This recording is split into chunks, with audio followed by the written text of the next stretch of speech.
Well, it has been years in the making, and now the HUU-AHT First Nations journey to self-government is nearly complete. In less than 48 hours, the First Nation signs a landmark treaty which will include the right to self-government and will lay the groundwork for an independent economic future.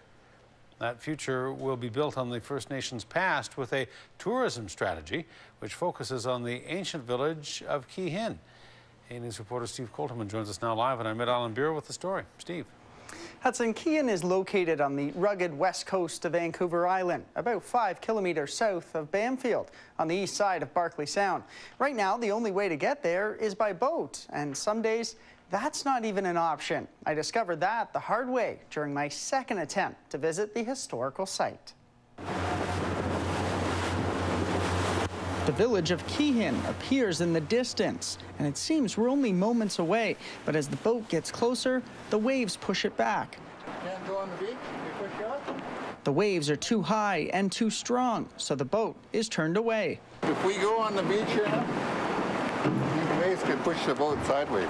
The reason we can't get on right now is you can notice it's kind of rough here, and it's no good for a boat to try to get on a beach because you could end up, getting sideways and stuck on there, and so it's just not a wise thing to do. The ancient village of Kiixin was once home to the HUU-AHT Government. 15 longhouses were built on the sacred land, which was designated as a historical site more than a decade ago. Today, the history of the HUU-AHT is also its future. Kiixin is the cornerstone of a new tourism strategy. That whole beach is covered with longhouse remains. This is where we're from.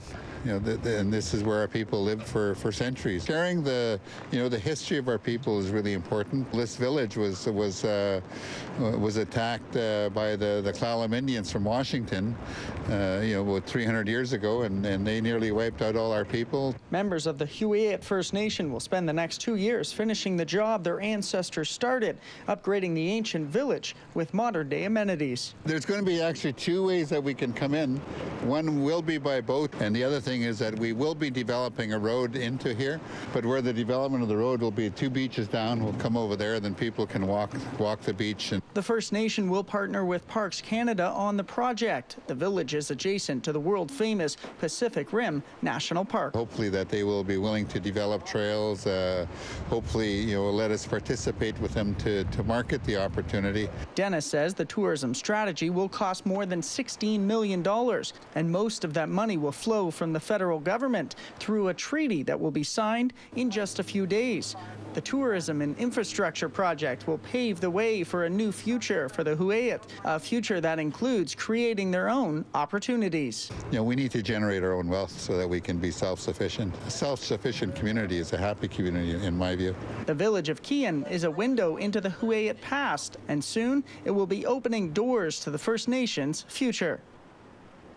Hudson, the HUU-AHT First Nations say once its journey of becoming self-government is complete, the environmental studies will begin immediately on the village of Kiixin. It will still be 2 years before construction begins on the roads and trails guiding tourists to the historical site. But economic growth is clearly in the future of the HUU-AHT community. All right, interesting trip, Steve. Thank you. Thank you.